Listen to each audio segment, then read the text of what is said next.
Thank you so much for joining us today on what's turning out to be a lovely sunny Wednesday.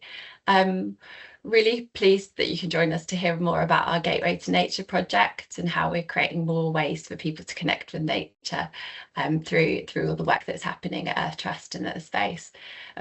These sessions are a chance for Nick and I to organise to tell you, as our member and volunteer community, more about the work that you're helping to enable here at Earth Trust through your support. So it's always a really lovely opportunity for us to be able to kind of get together and tell you a bit more. And also to get a chance to hear from you as well. We have lots of opportunities to meet with our supporter base and our community, but it's always nice to have the chance to hear from you through the questions that we'll have at the end and that kind of thing. So I think I know quite a few of you, but anyone that doesn't know me, my name's Lindsay and I'm responsible for the membership programme here. And I'm also involved in managing some of our other fundraising activities at Earth Trust. And I've organised today's session with Nick, lovely Nick Frost, our volunteering and culture manager, who's given us a wave. You should be able to see her up there. You can say a little hi, Nick. Hello. Welcome, everyone. And we're very pleased to be joined by Ian today, who's our CEO, who's our speaker today. Thank you very much, Ian, for joining us and kind of joining us to tell us more about all the work that you've been up to. Before we begin, we've just got one small housekeeping point, that today's session is recorded so that we can share it with people that can't be here today. So if you prefer not to appear on screen, just switch off your camera. And I'll hand over to Nick to tell you a little bit more about the format of the session today. Hi, everyone. Thank you for coming along today. Really nice to see you. So we're hearing from Ian today. We're going to be hearing about our really exciting project, Gateway to Nature. Earth Trust has always been a really interesting place to work, but never more so than during the last 12 months, where we've really reshaped our direction. So we'll be hearing about the unique role that we'll be playing and how this really exciting project fits in with our mission of nature and people thriving together. So there'll be loads of time at the end when Ian's finished for you to ask questions. We've had a couple of questions that have been sent in already. And if you've got any questions as well, the chat's up and running, so you can pop any questions in there. So that's enough for me. Over to you, Ian. Thanks, Nick. Welcome, everybody. Great to see so many faces out there. I don't know how many of you I know, if I've not met you before. Great to meet you. And there are a few familiar faces out there as well. So I'll just try and work out how I get my presentation to share. So if you bear with me for a second.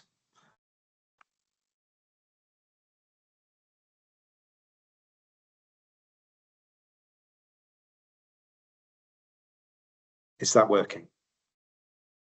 Looks good to me. Getting a nod from Nick. Fantastic. So as Nick said, I mean, wanted to kind of bring everyone up to date on where we are on the Gateway project, which has been a long-term time in the making, but also share a bit of a journey we've been on in the last year in terms of what we're doing as an organisation and how we're understanding what we're doing as an organisation and how we're talking about what we're doing as an organisation. So I've got a few slides to take us through, and then, as Nick said, there'll be time for Q&A at the end. So to introduce myself for those of you who haven't met me, as Lindsay said, I'm Ian Barrett. I'm Chief Executive here at Earth Trust. I've been Chief Executive since December 2024. Really enjoyed getting to know the organisation and the people here, going out with the 3 thick hedges and learning the Nicholson twist on how to lay a hedgerow, out scattering seeds on the new meadow at Bessie's Field, and that's when I get outside and away from the desk. But a lot of the time it's working with the teams on what we're doing here and taking forward all the plans that we're taking forward. So before Earth Trust, I was Chief Executive at Avon Wildlife Trust for the last 8 years. Before that, various jobs, including a stint in civil service for Department of Environment. So a long background in kind of looking after land and environment areas. So what I want to talk about is starting a bit with the why of of what we're doing and what we're trying to achieve here at Earth Trust, which I know is important to many, if not all, of our support. Well, presumably all of our supporters and volunteers and everyone who's involved here. Starting very big picture, I got that nice picture of David Attenborough there, and that quote: "Future of life on Earth depends on our ability to take action." And that's very much kind of the kind of driving force for what we're doing. And that question that we've been looking at for ourselves is, how can we get people to care for nature and take action? So that's what's driving us, and what's the role of Earth Trust, and how do we do some of this is kind of key to what we're trying to do here. So everybody knows that we've got issues with the planet at the moment. We've known about climate change and biodiversity loss for more than 30 years. They're big issues without easy solutions. And if you focus on the problems, we know it can make people feel anxious and disempowered. And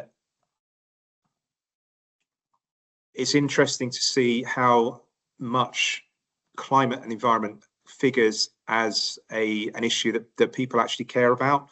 So we're at about 52% at the moment. That's varied quite a bit over the last few years as economics and wars and other things come and go. So this is one of those, the environment is one of those issues that people know is an issue. It's been there for a long time, and things are getting worse, but it's not at the top of the priorities. There are lots of there aren't easy solutions to dealing with the environment. There are lots of issues that people are worried about, and quite a few of them create pressures on land. So what we're trying to do at Earth Trust now is, rather than focus on the problems, is to really focus on the solutions and show how you can find your way out of some of these problems and focus on the positive rather than negative. So that's as much as I'm going to say about the climate and nature crises at this point of the talk. So, as I said, I got to Earth Trust a year ago, been here just over a year. So what I found when I arrived here, I'll talk a little bit about that, the role that Earth Trust can play, how we've reshaped our direction, and how Gateway fits and helps us to take that forward.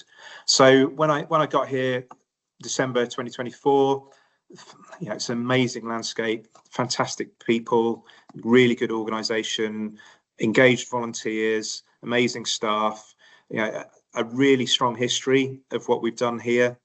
But at the time, the trust, we were spending beyond our means, and we needed to take some action to kind of retrench and really focus on doing fewer things better. And that meant focusing on the areas where we could make the biggest difference. So we looked at the history of the trust, where we come from, our purpose, and what our staff are actually doing. And we looked at our place amongst environmental charities and where we could add the most value. The clumps themselves, a kind of obvious place to start. They're a fantastic resource. It's an iconic landscape within Oxfordshire, known by people close and further away.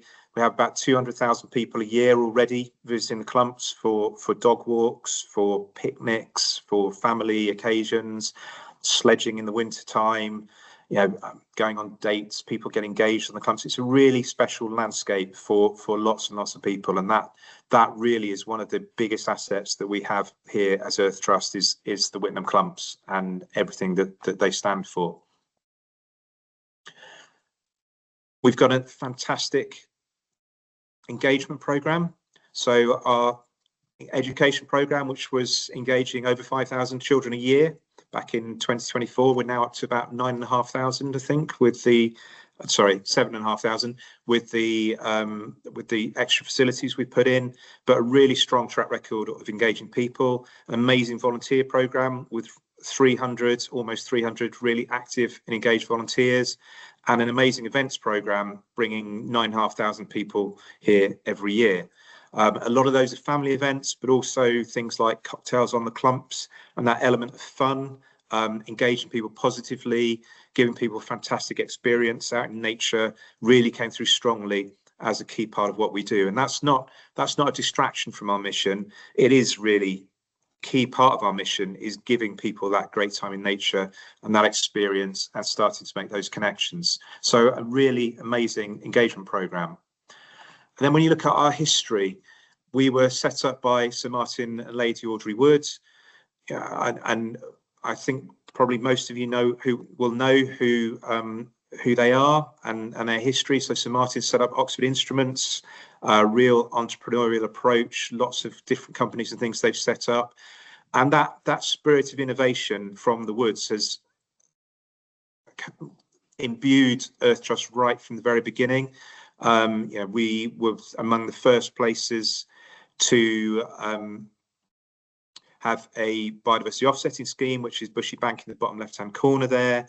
Innovative things like the River of Life project. We used to bring DEFRA ministers here to show them flower-rich headlands and beetle banks and things when those were new. So we've pioneered how to look after land for nature and for people. And as a result of the way we've managed our land over the last 40 years, we've got absolutely fantastic wildlife on the land. So that land management, showing how you can grow food and nature at the same time, is a key part of who we are and what our history is. And then looking back at our charitable purpose, it essentially comes down to those two areas that I've just talked about. So on the one hand, there's managing the land, looking after the clumps, the history, the heritage, the natural environment, the wildlife, and making that open to people. And then the public education role, inspiring and educating people about wildlife conservation, natural world, and inspiring people to take action for nature. So there's a real closeness between those things we're doing here, of bringing people here and managing the land, and the history of the trust and the charitable purpose of the trust. And so when we looked at why are we doing all these things, what is it that brings us together? That's why. So many of you will be aware of this. This is some kind of Stephen Sinek's golden circle from starting with why, and looking at why are we doing what we're doing in the trust, how are we doing it, what are we doing, and how does all of that come together?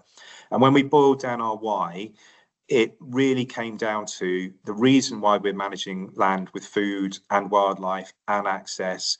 It's about nature, and it's about people, and it's about nature and people thriving together. And that really came clearly out of all of those different things that we're doing. So and the main asset of the trust is the land here, and what we can show people here. The education program gets people out on the land. The events make most of the land. It's the land is the really important thing, and it's the way we can show what's possible.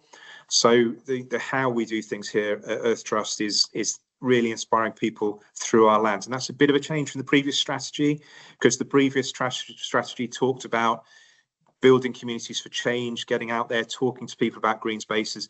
Essentially, the change that we've made over the last year is saying, actually, what's really special about Earth Trust is our landscape.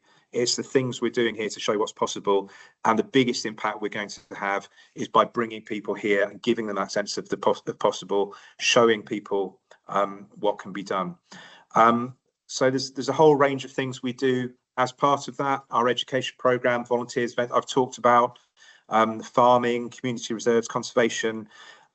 There's a whole range of different things we do, and three kind of key areas that comes into. So as I said, there's the fantastic landscape, there's the wildlife that's here, and there's the nature-friendly farming and land management, which maintains that landscape and enables that wildlife to thrive.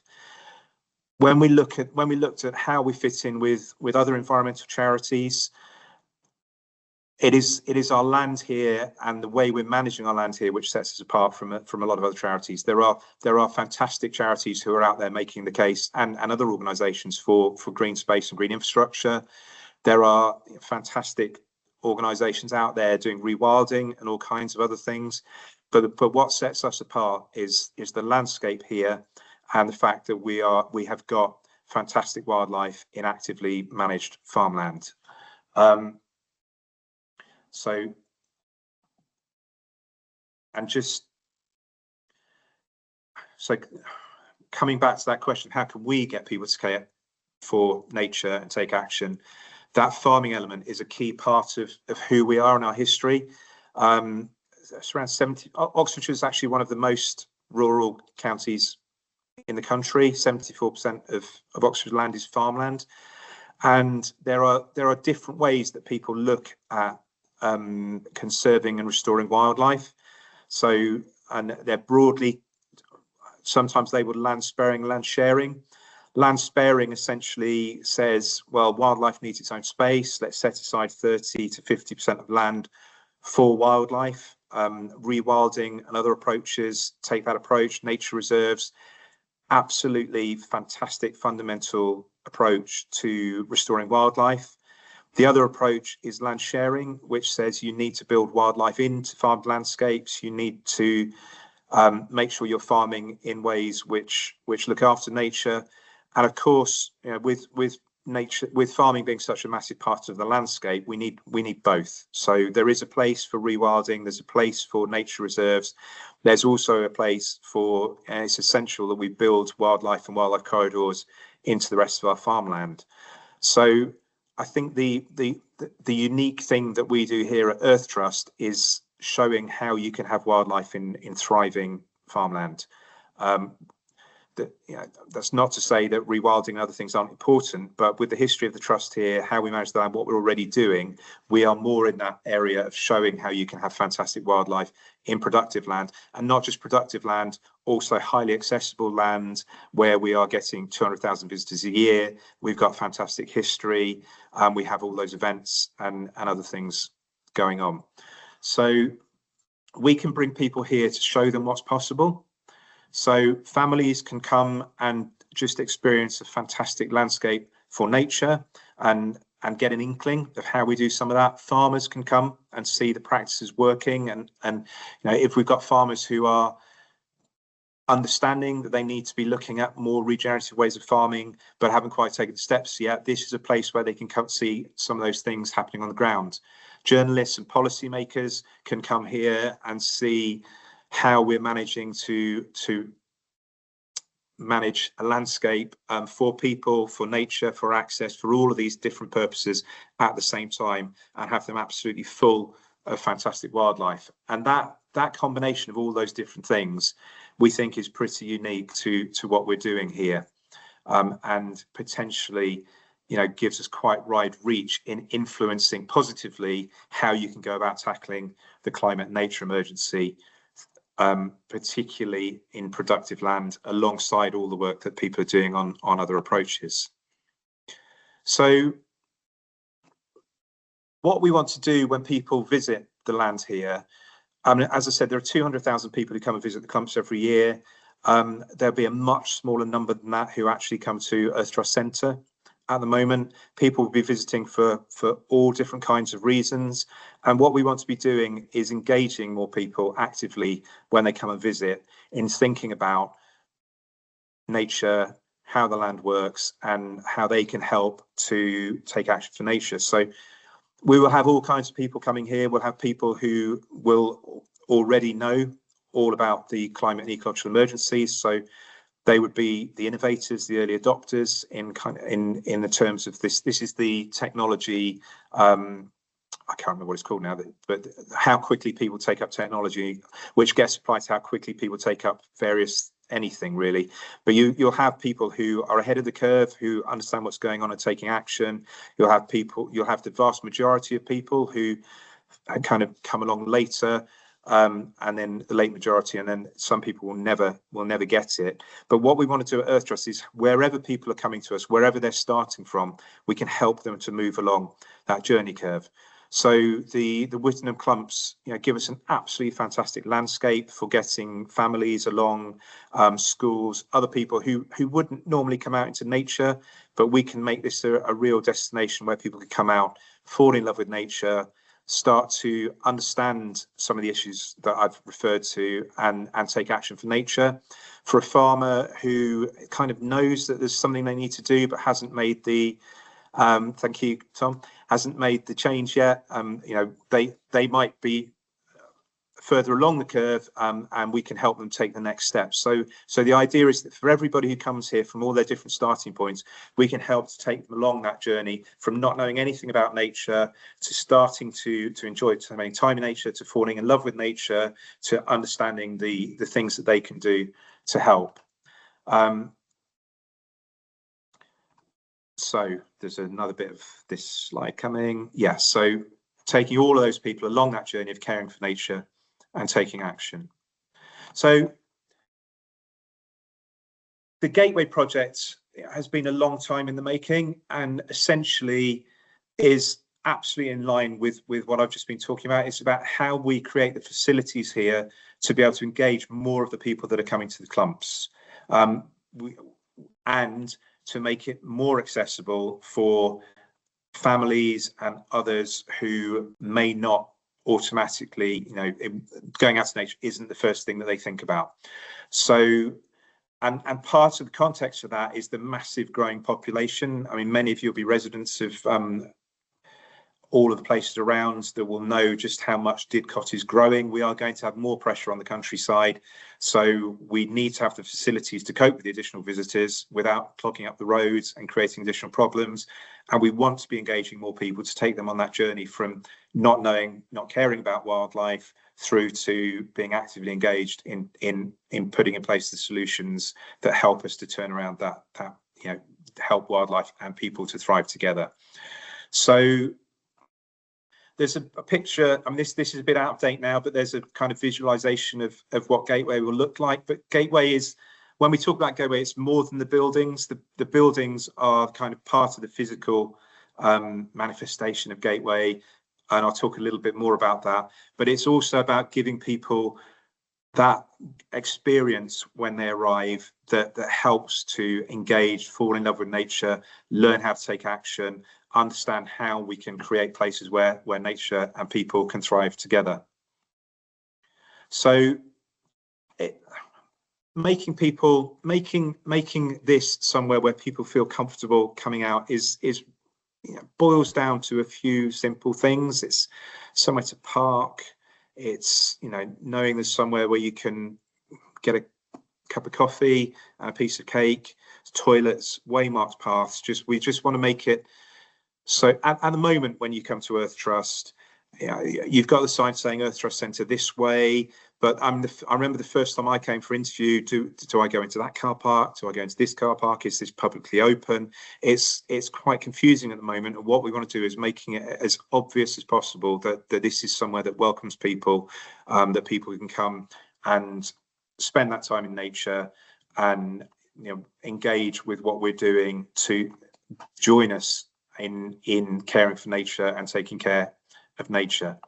So we've already done the first part of the Gateway programme. We opened the education building in 2021, which is part of what's enabled us to grow our education reach as much as we have, to 5,000, now up to 7,000 plus pupils a year. Part of the way we've been able to increase those numbers is through the Edible Classroom, that hopefully many of you will have seen here, which is an outdoor area with bell tents. I think there's a teepee going in today as well, which gives us extra space for engaging children. We're growing vegetables there, getting the kids involved in growing the salad and thinking about how we market it, supported by amazing volunteers, as all of our work is.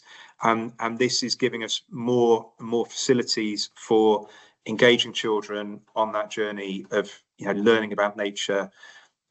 When you see some of the videos of hear about kids seeing carrots in the ground for the first time and those kinds of things, it's amazing just how special it is to be able to show people things which to a lot of us seem quite normal, but that's part of what we can do here is get people here who wouldn't know about nature or food growing or all of these things, and show them how it works and get people excited about them. So I mentioned how just having somewhere to park and somewhere to get a cup of tea and a piece of cake helps to break down the barriers of coming out into nature for people who aren't used to it.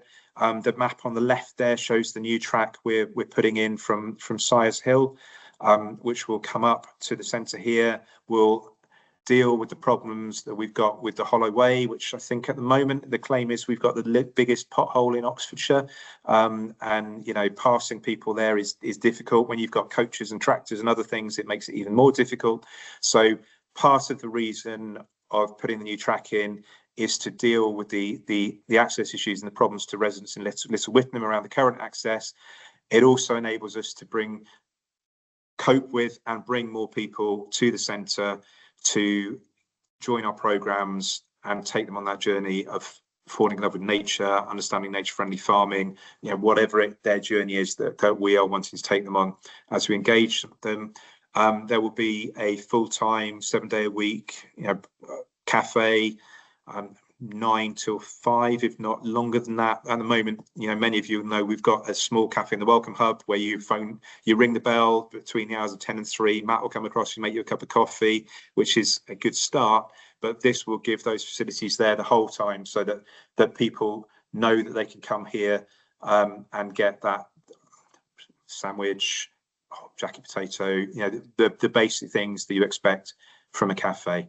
There'll also be a farm shop in there, which will give us the opportunity for selling some of the produce that we make from our land and telling the story with some of it around the food growing and nature-friendly food growing, and linking people in through that route to the things we're doing on managing the wider landscape.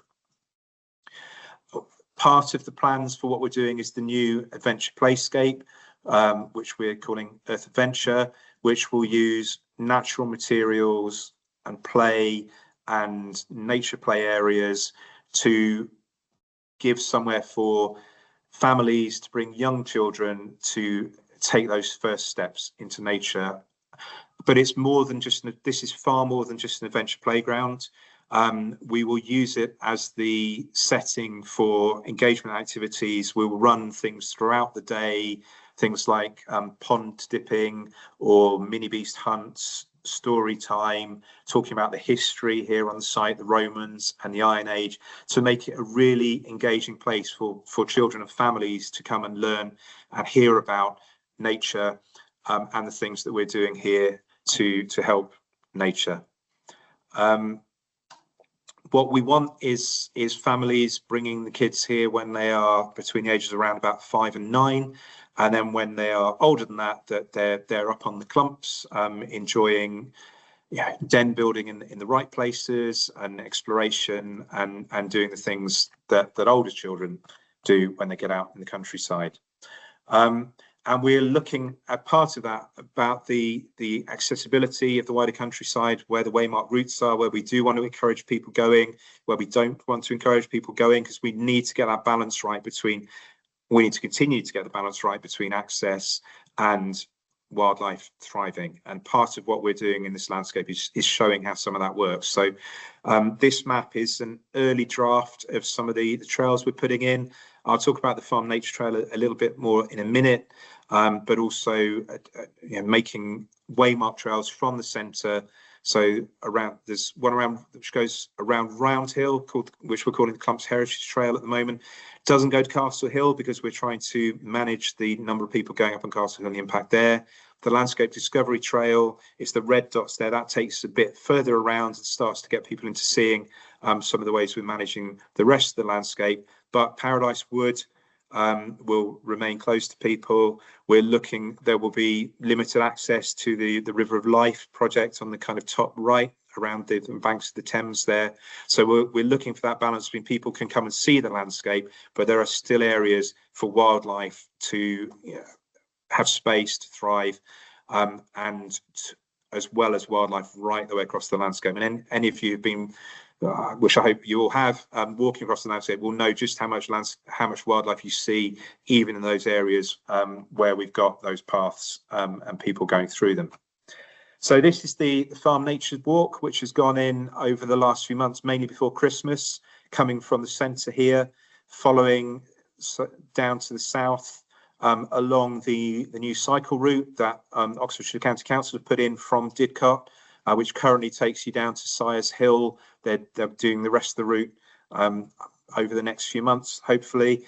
So that takes you past the the big arable field here where we've got flower rich margins and beetle banks, past the new silver arable where we've put in new rows of trees and wildflowers to show how that helps with pest management and more, helps us reduce pesticides and grow crops in a more nature-friendly way. We put new trees into the field next to the barns to show how bringing trees into agriculture can help with both the agriculture and wildlife. We put new hedgerows along there. We've stocked and thinned the arboretum. We've started replanting some of the trees that have failed there. That will then bring you round through where we're creating new hay meadow through the orchard, which our volunteers again have done. They have supported all of the things I've been talking about there. We've got a fantastic group of orchard volunteers who have really, brought that orchard at the bottom of the field there back to life. And so that will create a circular route which takes you round a lot of the farmland here and tells the story about how the way we're managing land really works for wildlife. And then they'll be able to come back and hopefully get some of that produce in the cafe and really understand how all of this comes together and the importance of wildlife and the importance of managing land in ways which are good for wildlife, in our case, as well as producing food and other things. We're looking right way across the board at how we can improve how we're managing the land to show how you can be productive and profitable, because that's important for farmers, and nature friendly at the same time. So those top pictures on the top left, the green ones, you won't be able to see that, but that's where the new trees have gone into our agroforestry project, both in the arable field and in the grazed field. We're looking at how we can improve our grazing through mob grazing to get more from the land in terms of how we manage the cattle, both for the cattle and for the land and for the wildlife. We're looking at new crops. We're looking at new wildflower margins. We've reseeded Bessie's fields to recreate short grassland. So we are really looking right the way across our land at how do we manage this land in the best way for productivity and wildlife, and how do we tell that story to people who are coming to visit us. So back to that question of how we get people to care for nature and take action. That's all of those things I've just been talking about. So that focus on nature and people thriving together, we think is what sets us apart or makes us different from a lot of environmental charities. And it is bringing people here, showing them our land is how we have that impact, tell those stories, and hopefully people will then share those stories more widely, and we can have broader impact through the stories that people tell about us. So when people come onto our land, we'll whether it's that Earth Adventure as the Adventure Playscape or the Farm Nature Trail or other things we do, we want to tell that story that nature is fantastic. Nature is valued by everybody. It's also essential. We need pollinators. We need detritivores. We need all kinds of things in nature. Nature is crucial to us. We're really well placed here with the Roman remains, the archaeology, the Iron Age hill fort, everything else we've got to tell the story about how the landscape has changed over time. We need to acknowledge, talk about what people hopefully already know, that there are a lot of species struggling because of the changes that people have made for the landscape, but then talk about the things that we're doing here to bring species back in ways that work for nature and for people. So, and leading on to then, hopefully inspiring people to take action in their own lives and showing some of the things that people could do in their own lives. So this is broadly the journey we'll be looking to bring people on through our engagement, through Earth Adventure, through our trails, through other things that we're doing. And as I said earlier, people will start at all different stages of that. For some people, they'll know all this already. For some people, it will be new, what we're trying to do and what we're trying to say to them. So getting a little bit more practical for a minute, we've the next 12, 18 months will be kind of the main time for construction for some of those changes going in. So we started the landscaping already. Many of you have seen we've taken out some of the hedgerow on Sires Hill, where the new track will be coming in. You'll be pleased to hear we planted far more hedgerow than that over the last year, and will continue to do so. We've started doing some of the landscaping around where the car park will go. We are looking at where the paths will come up from the car park. So there'll be a lot of change happening to paths and other things around the centre over the next 6 months or so. The track and the car park, we're aiming to start in around about April. So that will be quite disruptive on the site as that's going in. But we are looking at how we continue to operate around that, what that will mean for volunteers, what that will mean for others, how we minimise the impact of that and keep on doing as much as what we do as we can. The cafe construction will start around May, and the aim is that all of this is ready for opening in late July, but more likely early August is when we will have this phase of things in place and looking to kind of let people know that the cafe is here, the car park is here, and start to do some of that engagement through those things. Earth Adventure is taking a little bit longer. We're still in discussion with South Oxford District Council about exactly what the shape of that is going to be.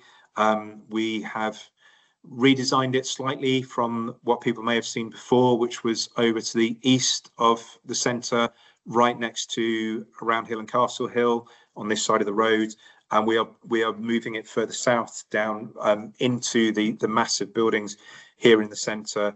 So we're still finalising the details around that, but the plan is to start work on that around about October next year, ready to open in Easter 2027, and start to bring those kids here and take them on that journey of understanding nature, the importance of nature, and inspiring people to fall in love with nature and take action.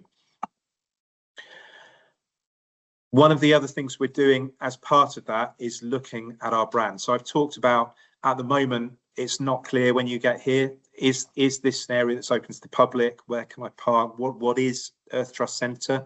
So we're looking at how we make really clear to people what it is. So we will probably talk more about the Wittenham Clumps and Wittenham Clumps Visitor Centre, Clumps Cafe.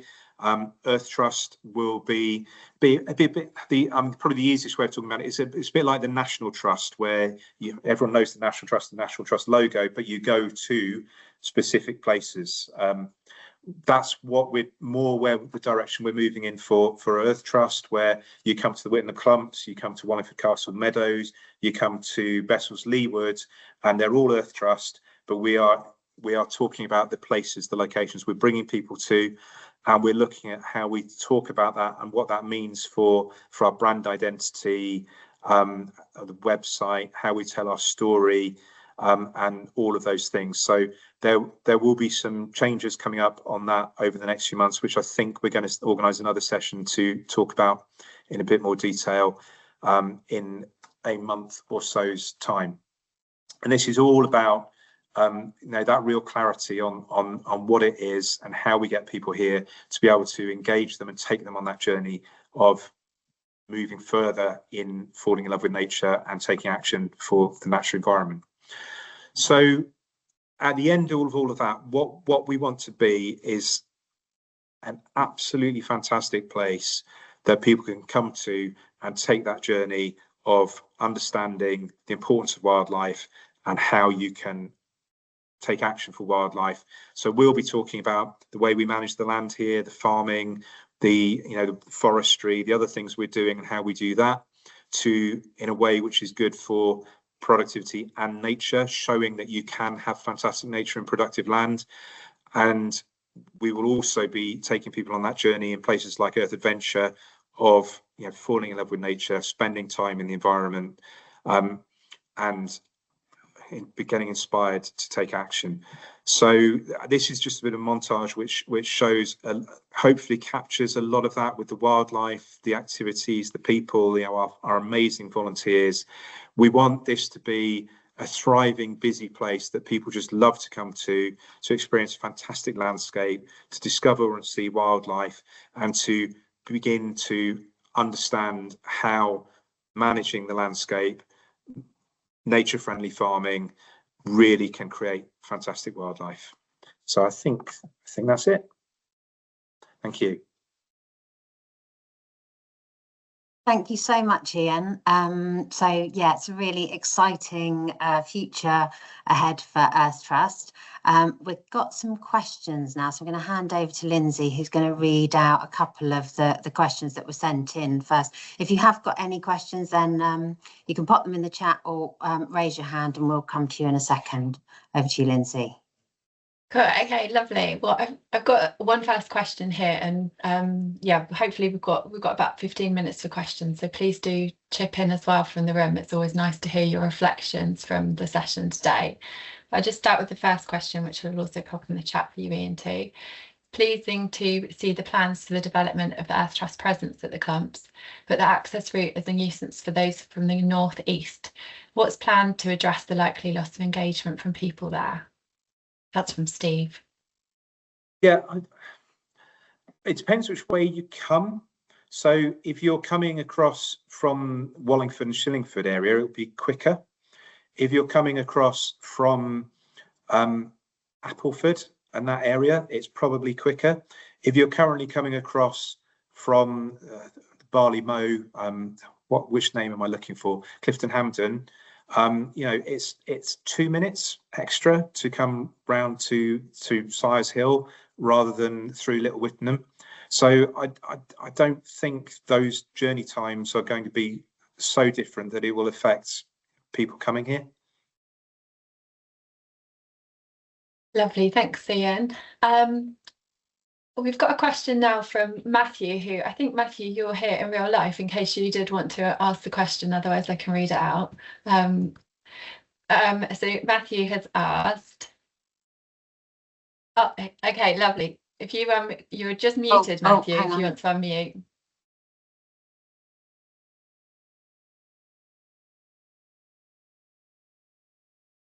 Okay, it doesn't look like it's working.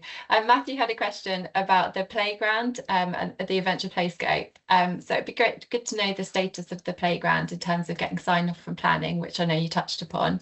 Could you also advise how the charging system will work for the playground, and if there are any comparable playgrounds in the area or further afield? Sorry, what's the first part of the question, Lindsay? So the status of the planning, which I think actually you've touched upon, that things are still up in the air a little bit there in terms of finalising plans. They are. So we're working with SODC on how we do the playground in a way which fits in as well as possible with the landscape that we've got here. We think it's absolutely in alignment with enabling with what the the national landscape, the area of outstanding natural beauty, the idea of getting people to the landscape, enabling people to enjoy the landscape, teaching people about the landscape, but obviously we need to do that in a way which is as in keeping as possible with the landscape. We think we've got the right balance, but we're in discussion with SODC about that. It is a paid entry project, and partly that is, I've said we've got 200,000 people a year visiting the clumps. At the moment we get no income from that, so we've got all the costs of looking after the clumps to deal with those number of people. We get very little income from people visiting the clumps, and as I referred to very briefly at the beginning, we haven't been financially, we've been losing money for a number of years. We're very grateful for our supporters and others for the support that we get, but we do have to balance our books to be able to continue to look after the land. We know we're going to get growing pressures, and we've got big ambitions for what we want to do. So having the cafe here where people are spending money when they come and visit, having a playground where we're charging people for entry helps give us those income streams to continue doing what we're doing and to be able to do more of what we're doing. So the playground will have different prices of tickets at different times. So if you're coming during the week with toddlers and others, at the moment that will essentially be the Adventure Playground. There'll be one price for that. If you're coming at the weekend at peak times, that's when you'll get the full experience with pond dipping and mini beast hunts and stories and everything else, that will be at a slightly higher price point. So and we're looking at potentially different times for people to arrive, but when you pay for your arrival, you can stay as long as you like. And we're thinking through how we fit in those different engagement activities through the course of the day, to give people the time here. And the adventure playground is part of the experience. So you might spend a couple of hours in the adventure playground, come and spend some time in the cafe, go on our farm nature trail. There are lots of different things here for people to do. If I missed the third part of the question, Lindsay, have I covered it all? The final part was, is there any comparable chargeable playgrounds in the area that we've been looking to? So yes and no. There are lots of chargeable adventure playgrounds. There's Tumblestone Hollow over at Stoner, Blenheim's, Blenheim, I think it's that called Blenheim's Adventure Playground, I think, isn't it? Yeah, I think so. There are quite a few in the area, but we don't want to be just an adventure playground. It is about engagement. It's about taking people on that journey. It's about those activities. It's about the storytelling. It's about the history. So we want people to see it as far more than a playground when they're coming here. Lovely. Thanks, Ian. Thumbs up from Matthew in the chat over there. We'll go to a few questions from the chat then. Heather's asked, is there any news of a bus service to Earth Trust? It would be great if we could get on a bus in Abingdon and get in short walking distance of Earth Trust land. Wouldn't that be the dream? Wow, I've got no idea where the buses from Abingdon run at the moment, actually. It would be great if we could get the buses between Wallingford and Didcot to actually come along Sires Hill and drop people off at the bottom of our new track. But whether we can actually persuade bus companies that is a worthwhile diversion, who that would take them away from, I don't know. We have looked at public transport, and we are keen for people to use sustainable transport means to get here as much as possible. We're delighted that OCC have put in the new cycle track up from Didcot. So yes, if there are ways, people have got ideas for how we can improve public transport that we can raise with people, that's great. Tom's got his hand up in the kind of pictures. Tom, are you able to unmute?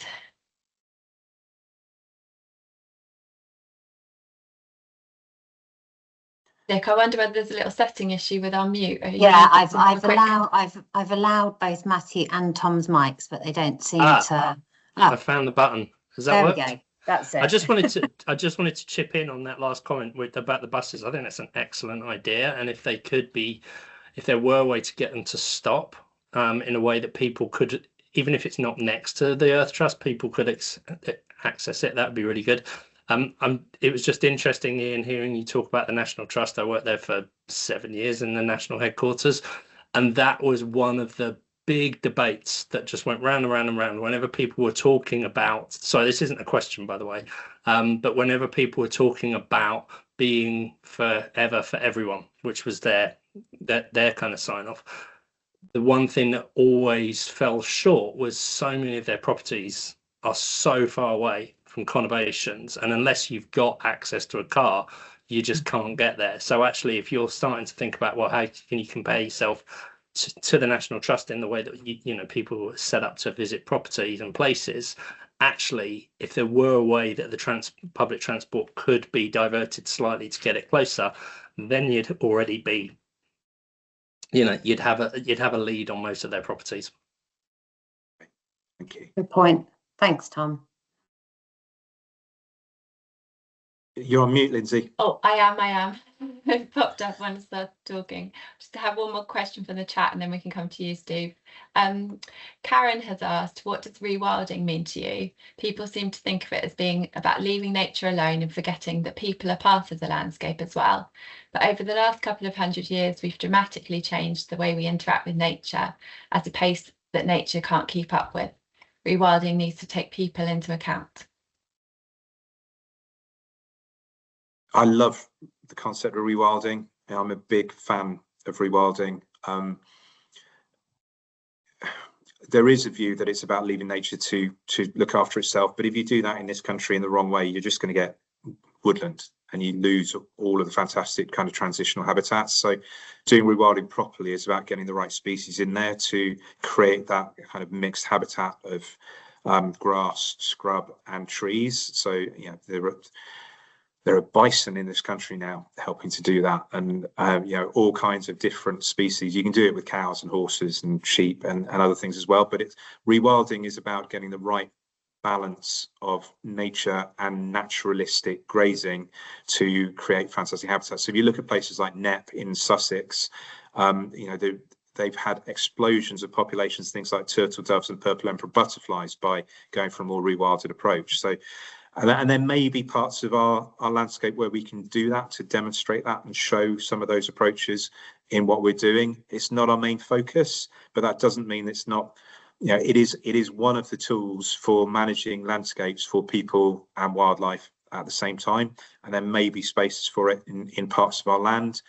What was the second part of the question? I think that was, yeah, okay. It was really about what rewilding means for us, really, at Earth Trust. Yeah. Oh, and yeah, sorry, the other bit is rewilding is a spectrum. So you can go from completely rewilded to a bit more rewilded to really highly managed landscape. And what we're looking to do across our land, we want it to be productive land, so it needs to be set up well for food production.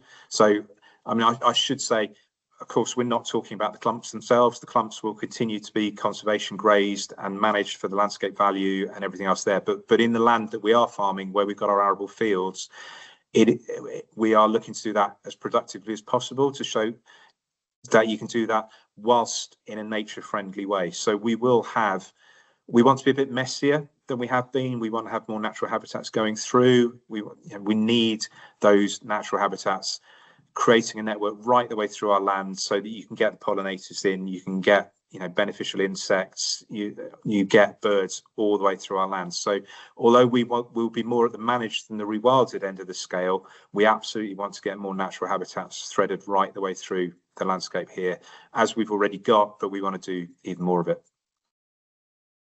Thanks, Ian. Steve, would you like to ask your question? Yeah, unfortunately, I put it in as an answer to somebody else's question, which is not what I originally meant. Obviously, Ian, this is a gateway session, so I fully appreciate where the focus has been today. You did make, however, a couple of nods to the community reserves. And the question that I'm going to ask you really relates to access again, and the accessibility of the clumps versus, for example, the community reserves, which you did mention a couple of times. If we want to get people engaged, there's also a case for visibility to them near their own homes.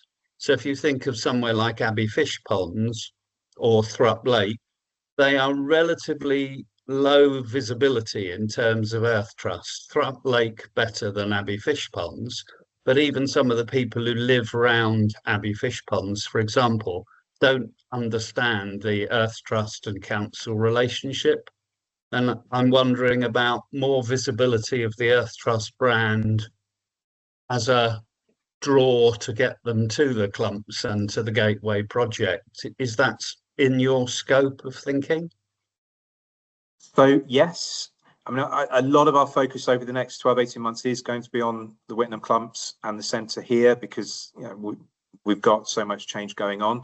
But that brand refresh I was talking about is about getting that story across. So that brand refresh, we would be, you know, we're thinking about signage, we're thinking about how we tell our story, and that would apply just as much to the community reserves as it does here at Whittenham Clumps. So we'd probably do it here first, and then be looking to roll it out across the rest of it. And we'll be, you know, as you'd expect, we'd be looking at where we can get bits of funding to help with some of that, which might slow things down a little bit.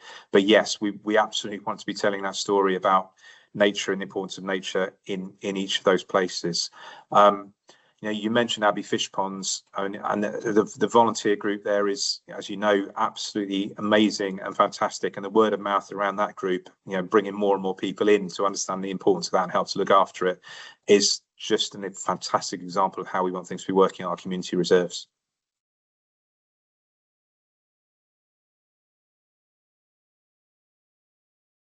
Doing it again, there we go.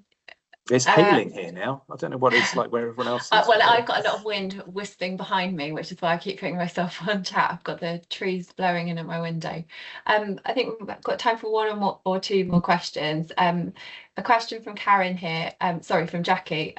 Fantastic vision and plan. So thank you, Jackie. I'm pleased that you approve. Has there been research done on the needs and perspectives of different generations, particularly the younger ones, to attract them? We had some audience insight work done by a company called Vision Excess 5 or 6 years ago, maybe even longer than that now, looking at whether the kind of things we're doing, what the audience is, how far people will travel, and all those kinds of things, which is what we base, you know, our business planning on around that. So there is some of that's gone in. And a lot of it is based on, you know, we've got fantastic staff here with really good experience in engaging. You know, our engagement, our education program, I think, is second to none in terms of engaging people. So we think we've got a pretty good understanding of what will work for people and what won't work for people, what will attract people here. One of our values is essentially learning by doing. So, you know, we are confident in the plans that we've got in place, and we will see how it goes and we'll improve things as they go along. Lovely. I think we're probably out of time for questions, and I know that there are a few that we haven't managed to get to. We've just got 2 minutes left. So what we're going to do is we're going to reply to some of those other questions that we had in separately, and we'll come back to people.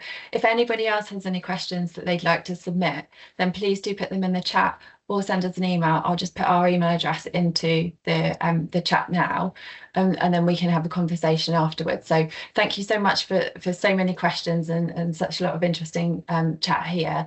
And sorry that we couldn't get to everybody. Lovely. So I think that is that's probably everything from us, but just want to say a big thank you to everybody for joining. We're going to be doing regular updates on the Gateway project, and so I've just put a link to our newsletter sign up form in the chat in case anybody isn't signed up and receiving it anyway. I'm sure that most of you are, but there should be lots of interesting content coming up in the coming months to keep you updated.